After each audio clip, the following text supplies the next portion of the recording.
के कितने होते हैं, मगर मैं बहुत प्रोडक्शन ले रहा हूँ अपने ब्याह पर।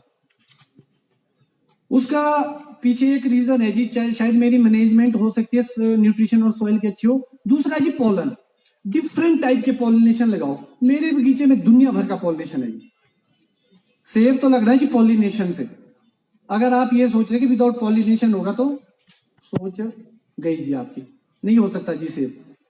एडवर्स कंडीशन मेरे लिए भी है, आपके लिए भी है। मेरे तीन फेस में ऑर्चर्ड है जी, लोअर मिडल और हायर, और तीनों जगह बम्पर क्रॉप है। भले आस पड़ोस में नहीं है, वो अलग सेकेंडरी बात है।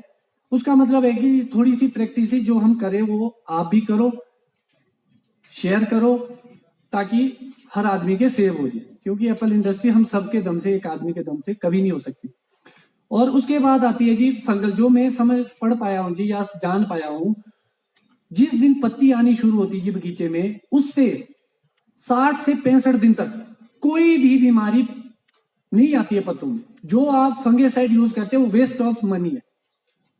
सिर्फ एक बीमारी के लिए या दो बीमारी के लिए हम स्प्रे करते हैं, एक कॉर्रोट जो सिस्टम में जाती है, और पाउडरी मीडियम, सिर्फ दो चीजें होती है जी।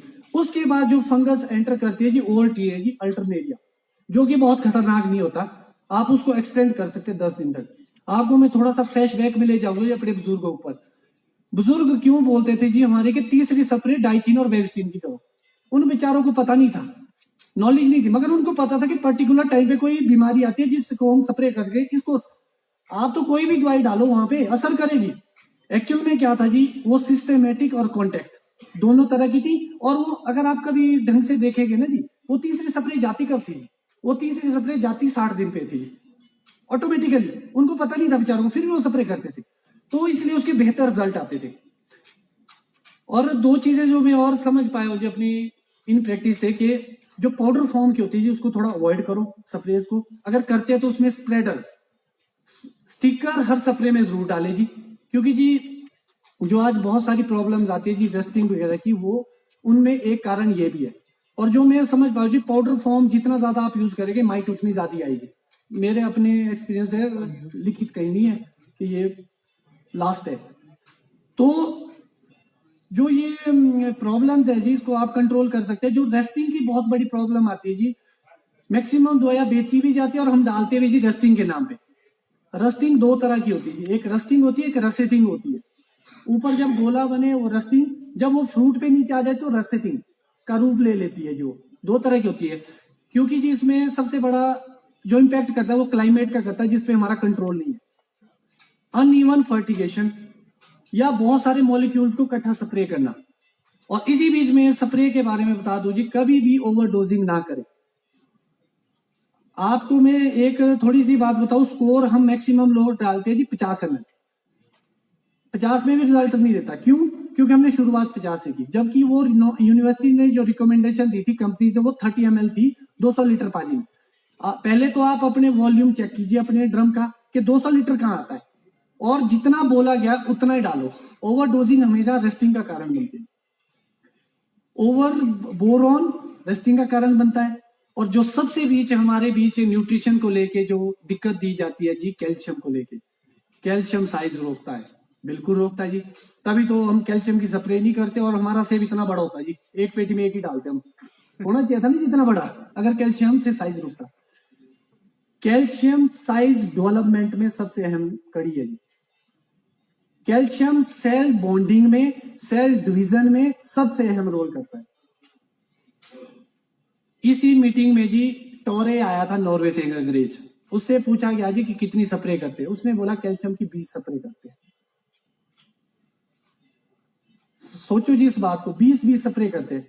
10 से तो मैं भी कर लेता हूँ, शायद मैं अगर गलत नहीं बोला तो चौहान साहब शायद 15 भी करते होंगे, क्योंकि जी कैल्शियम सबसे अहम है। स्किन को मोटा करता है, जिससे आपकी सनबर्न कम होता है, रेस्टिंग को कंट्रोल करता है, क्योंकि जी बीमारी एंटर कहाँ होती है एक्चुअल में, जो फंगल डिजीज है जी, ये जो आपने देखा होगा आपकी स्किन पे भी होती है रेस्टिंग, वो रेस्टिंग ही है जी, फंगल डिजीज है। कैल्शियम से स्किन स्वस्थ बनेगी, मोटी बनेगी, जिसमें कम से कम सनबर्न होगा और रेस्टिंग कम होगी।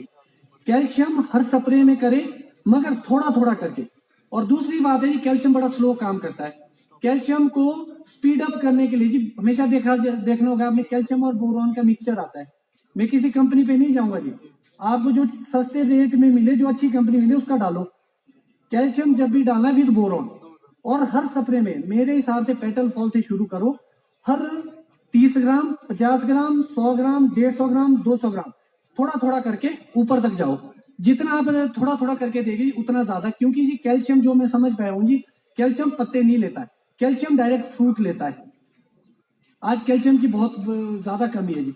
एक बीच में इशू आया था जी जिंक को लेके, मैं अपनी प्रैक्टिस शेयर करूंगा जी। आपने देखा होगा ऊपर से हेडबैक लगा, पतली पत्ती आई, अभी स्लाइड में भी दिखाया गया आपको।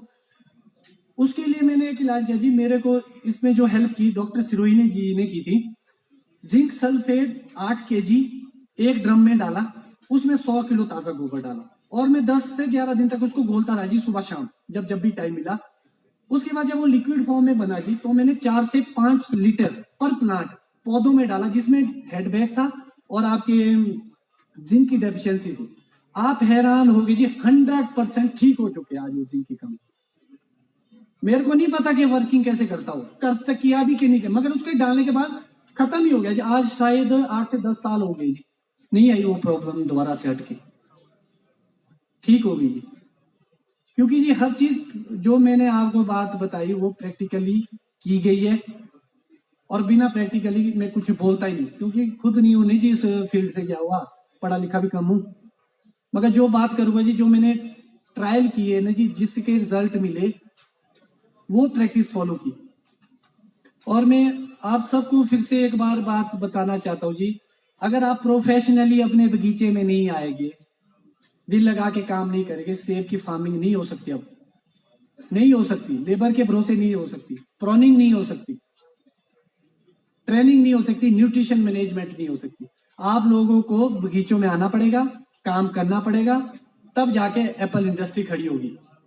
और बाकी मैं लास्ट में आपको एक चीज बताना चाहूंगा, जिस भी भाई को मेरी जरूरत है, मैं हमेशा उनके साथ, डे एंड नाइट, चाहे सोशल मीडिया से, चाहे आपके बगीचों में आके, पहले भी आ रहा था, अभी भी आऊंगा, और जो भी मेरे से बन पड़ेगा वो मैं करूंगा। फेल भी हो गए, पास भी यही हो गया, हम मिलके करेंगे जो भी करेंगे। और किसी को कोई अप्रोच की जरूरत नहीं है जी, आप कभी भी आ सकते हैं, कभी भी फोन कर सकते हैं। Thank you so much.